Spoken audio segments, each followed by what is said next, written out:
Well, this episode of Gotham was interesting. This actually was one of the better episodes of Gotham, to be honest.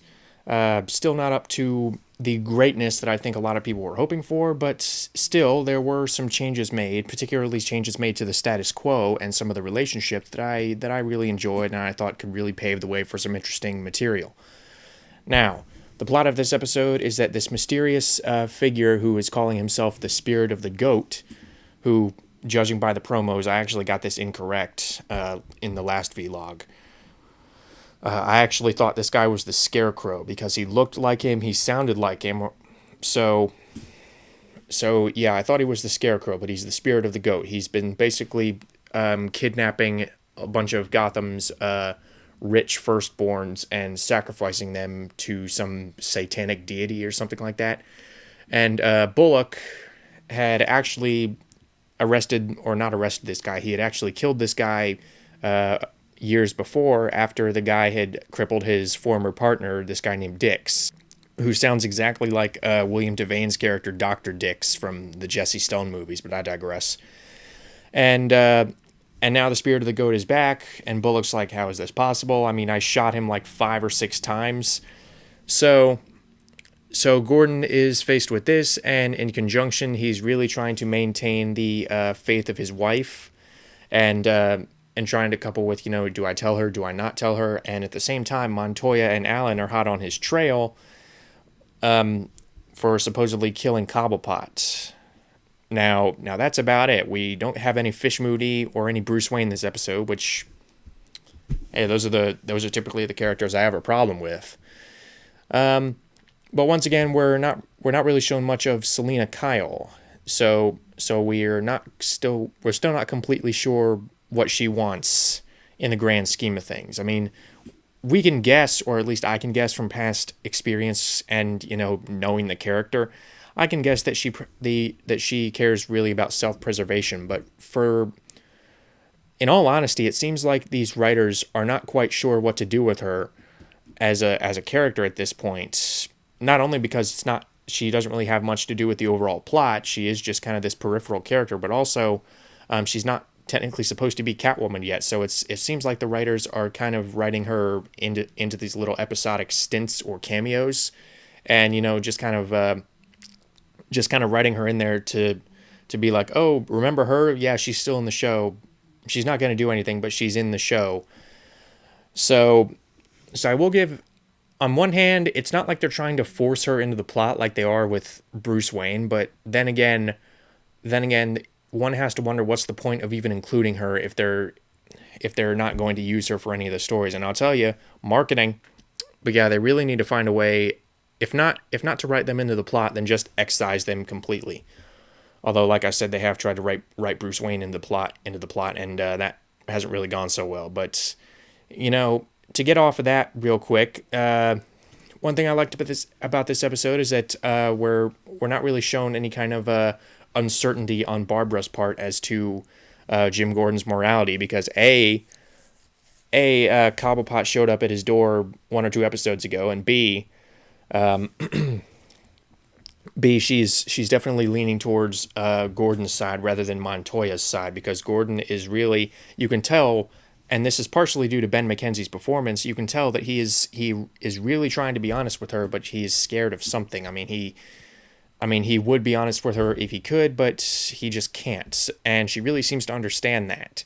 So obviously she does the logical thing and, says, goes to Montoya and says, he's scared of something. I mean, he's not deliberately being dishonest with me. He's just scared of something, and there's really more going on. And Montoya's like, yeah, you're right.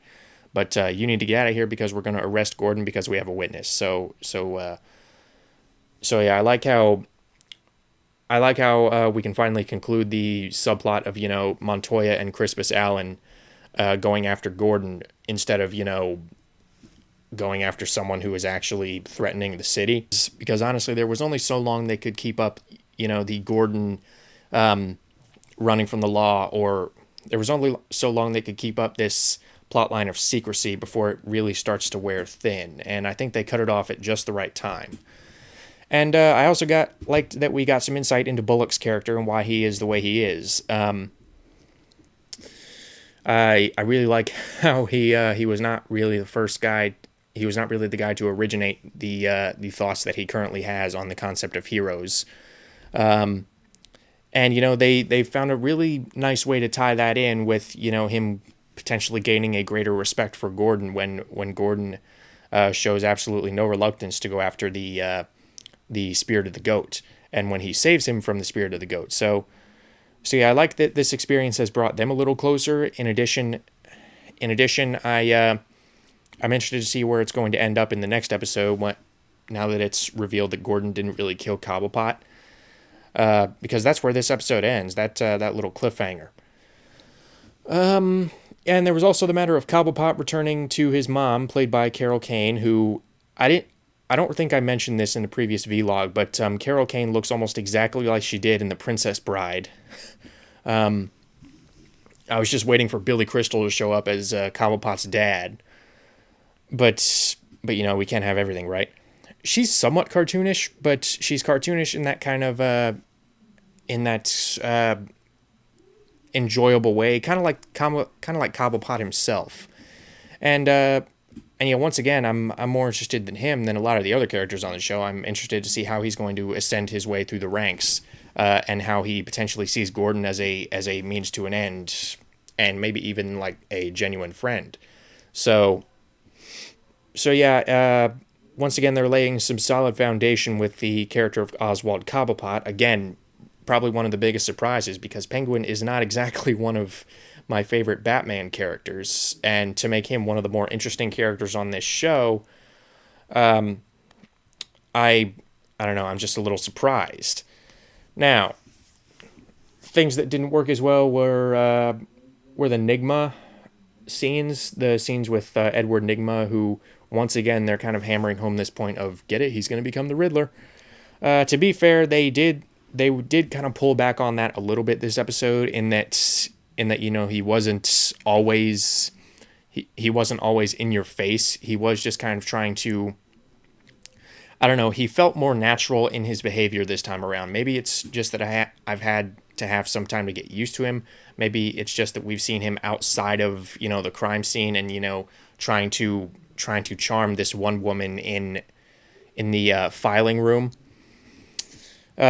Yeah, he worked a little better, but again, he's not exactly one of the strongest points on the show. But then again, he's not exactly one of the weaker ones. I will give them that.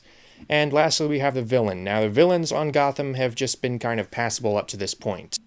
I thought the villain was fairly effective, all things considered. I mean, considering the one-episode villains that we've had previously, and especially those on The Flash, not to kind of go off on a tangent there, but I actually thought this episode was fairly, I don't want to say scary, because I think scary would be someone like the Joker. Not that I want them to have the Joker on this show, please don't. But yeah, I thought this villain was fairly effective, albeit mostly through atmosphere. And this kind of brings me to the atmosphere of the show and a lot of the sets. I really like the sets. I really like the whole Gothic, almost Victorian style architecture and locations that they were able to film in for this episode. Particularly the cathedral, which served as the Spirit of the Goat's base of operations, or base of sacrificial operations. And yeah, I just really liked some of the angles that they were able to get in this place. I like the style of it. This really felt like something out of Gotham City, or the ruins of Gotham City. It felt like, granted, you could argue, well, it's not supposed to be, Batman era Gotham City yet, but then again, considering a villain that is this that dabbles in this kind of I don't want to say supernatural style, but considering a villain who makes these kind of sacrifices, I thought the cathedral was a nice base of operations, and yeah, like I said, the angles and a lot of the shots of this cathedral, and how it's basically completely dark and gothic except for the officers' lights. I thought that was really effective. Just from a technical and production standpoint. And I also liked the twist when it turned out to be the therapist. Spoiler. and I liked her reasoning behind it. So yeah, the villains I thought were stronger than usual this episode. Again, not great. I don't think this show has ascended to the ranks of great TV yet, but I think it's getting there, albeit slowly, but it's getting there. And really, the only problem I have with the villain is that I wish he had gotten more screen time. I understand why he didn't get that much screen time to begin with. I mean, considering what his primary motivation was, and why he was doing that, and who the real villain was. But again, I think it would have been much more effective if we had actually seen one of these rituals, I don't know, in great detail or something like that, or maybe had Bullock or Gordon alone with the spirit of the goat at one point. But I guess that's small potatoes in the grand scheme of things. This episode was a solid episode of Gotham, and yeah, like always, I'm looking forward with reasonable excitement for the next one.